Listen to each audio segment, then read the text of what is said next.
ጤና ይስጥልን ክቡራን የእንዶይን ሚዲያ ተከታታዮች ወቅታዊ መረጃዎችን ይዘን መተናል። ቻናላችንን ሰብስክራይብ፣ ላይክ እና ሼር እያደረጋችሁ አብራችሁን ቆዩ። ወደ መረጃዎቹ አለፍኩ።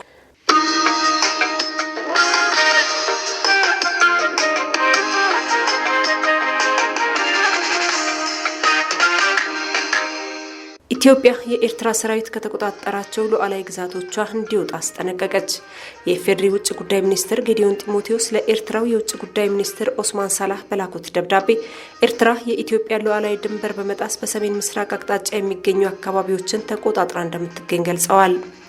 ደብዳቤው የኢትዮጵያ መንግስት በተደጋጋሚ የኤርትራ ጦር ከግዛቱ ለቆ እንዲወጣ መጠየቁን አስታውሶ የጥያቄው ተቀባይነት የሚያገኝ ከሆነ የባህር አገልግሎት ጉዳዮችንና በአሰብ ወደብ በኩል የባህር መዳረሻን በተመለከቱ አጀንዳዎችና ሁሉንም የጋራ ጥቅም ጉዳዮችን ለመፍታት በሚያስችል ድርድር ለማሳተፍ ፈቃደኛ መሆኑን አመልክቷል።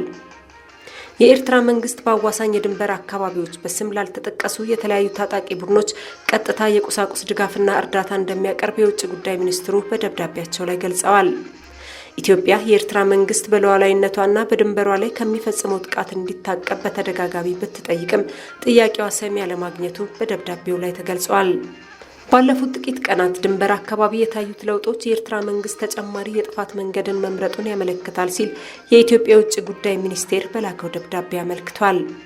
በሰሜን ምስራቃዊ የኢትዮጵያ ድንበር የኤርትራ ጦር ወታደሮች ወደ ኢትዮጵያ ግዛት ዘልቀው መግባታቸውንና በሰሜን ምዕራብ የሀገሪቱ ድንበር ደግሞ የኤርትራ ጦር ከአማጺ ቡድኖች ጋር እያደረጉ ያለው የጋራ ወታደራዊ እርምጃ ጸብጫሪነት ብቻ ሳይሆን ፍጹም የሆነ ወረራ ነው ሲል ድርጊቱን አውግዟል። ይህንን ተቀባይነት የሌለውን ሁኔታ ለማቆም የኤርትራ መንግስት ወታደሮቹን ከኢትዮጵያ ግዛት በአስቸኳይ እንዲያስወጣና ከአማጺ ቡድኖች ጋር ያለውን ትብብር እንዲያቆም የውጭ ጉዳይ መስሪያ ቤቱ በይፋ ጠይቋል። ለግማሽ ምዕተ ዓመት ያህል በማያባራ ግጭት ላይ ተኖሯል ያለው ደብዳቤው ይህ አይነቱ የግጭት አዙሪት በውይይትና በዲፕሎማሲያዊ ጥረት እልባት ሊያገኝ የሚችልበት ዘዴ እንዳለ አመልክቶ በኤርትራ በኩል በጎ ምላሽ ከተገኘ የኢትዮጵያ መንግስት ልዩነቶችን በሰላማዊ ድርድር ለመፍታት ዝግጁ መሆኑን አብራርቷል። ሆኖም በኤርትራ መንግስት በኩል እስካሁን ለዚህ ደብዳቤ የተሰጠ ይፋዊ ምላሽ የለም።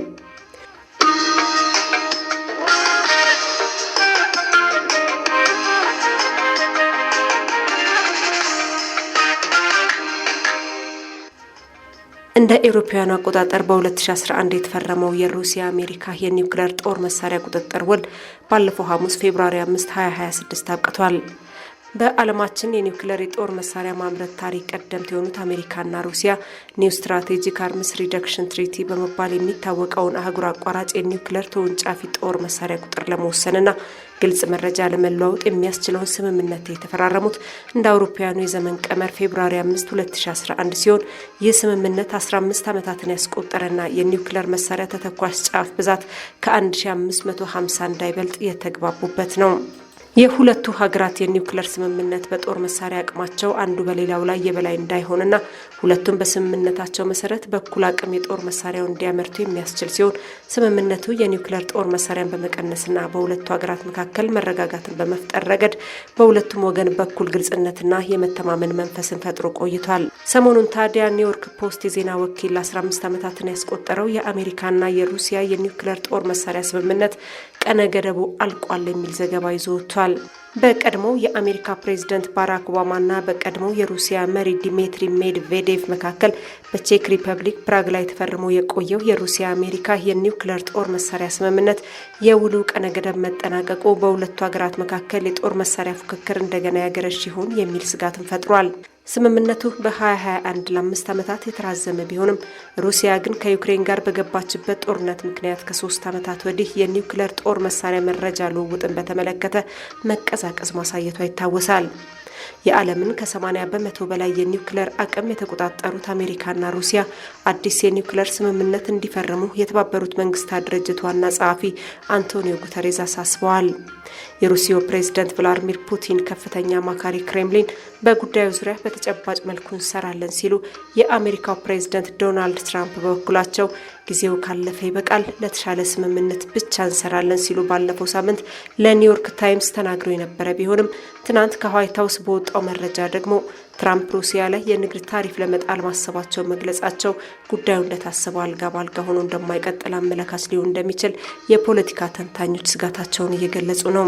እንደታሰበው አሜሪካና ሩሲያ አዲስ የኒውክሌር ጦር መሳሪያ ስምምነት የሚፈራረሙ ከሆነ ከዚህ ቀደም በስምምነት ውስጥ ያልነበሩት የኒውክሌር ጦር መሳሪያ አምራቾቹ ታላቋ ብሪታንያ፣ ፈረንሳይና ቻይና የአዲሱ ስምምነት አካል ይሆናሉ ተብሎ ይጠበቃል።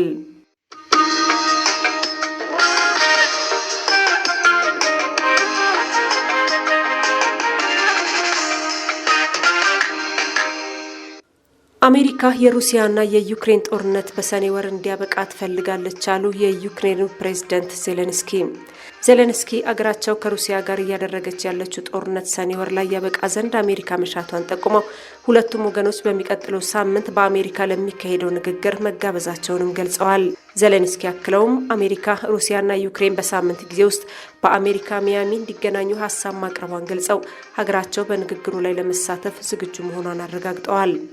ድርድሩን በተመለከተ ከዋሽንግተንም ሆነ ከሞስኮ የተሰጠ አስተያየት ባይኖርም የአሜሪካው ፕሬዝዳንት ዶናልድ ትራምፕ ወደ ስልጣን ከመጡበት ጊዜ አንስቶ ግጭቱ እንዲያበቃ ግፊት እያደረጉ ነው። ይህ በእንዲህ እንዳለ በሩሲያና በዩክሬን መካከል በአሜሪካ አደራዳሪነት በአቡዳቢ የተካሄደው ሁለተኛው ዙር የሰላም ንግግር አርብ ዕለት ተጠናቋል። የድርድሩ ውጤትና ሂደት ባይገለጽም ዜሌንስኪ በትናንትናው ዕለት ለጋዜጠኞች በሰጡት አስተያየት ዩክሬን እንድትስማማ ግፊት እየተደረገባት ያለውን የግዛት ጉዳይ ጨምሮ አስቸጋሪ ሁኔታዎች አስቸጋሪ ሆነው ቀርተዋል ብለዋል። የዩክሬን የኤነርጂ ሚኒስትር ዴኒስ ሸሜሃል በበኩላቸው ቴሌግራም ገጻቸው ላይ ባሰፈሩት መልእክት ዲፕሎማሲያዊ ጥረቶች ቢቀጥሉም ሩሲያ በዩክሬን የኃይል መሰረተ ልማቶች ላይ የምትፈጽመውን ጥቃት መቀጠሏን ሲገልጹ የዩክሬን ጦር ደግሞ አብዛኞቹ የሩሲያ ጥቃቶች በአየር መከላከያ ስርዓታቸው የከሸፉ ቢሆንም የጥቃቱ ዋነኛ ኢላማዎች ግን የኢነርጂ መሰረተ ልማቶች እንደነበሩ አብራርቷል። ዩክሬን በምዕራባዊ ትቬር ክልል የሚገኘውን የሩሲያ የሚሳኤል ነዳጅ ማምረቻ ፋብሪካና በደቡባዊ ሳራቶቭ ክልል የነዳጅ ዘይት ማከማቻዋን መምታቷን የዩክሬንን የደህንነት ባለስልጣናት ጠቅሰው መገናኛ ብዙሃን ቢዘግቡም ሩሲያ ግን አዲስ የተፈጸሙትን ጥቃቶች በተመለከተ ያለችው ነገር የለም። ዘገባው የቢቢሲ ነው።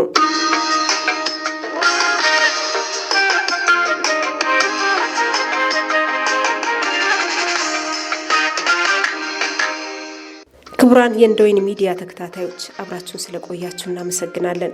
ቻናላችንን ሰብስክራይብ፣ ላይክ እና ሼር በማድረግ ተጨማሪ መረጃዎችን ማግኘት ትችላላችሁ። መልካም ምሽት።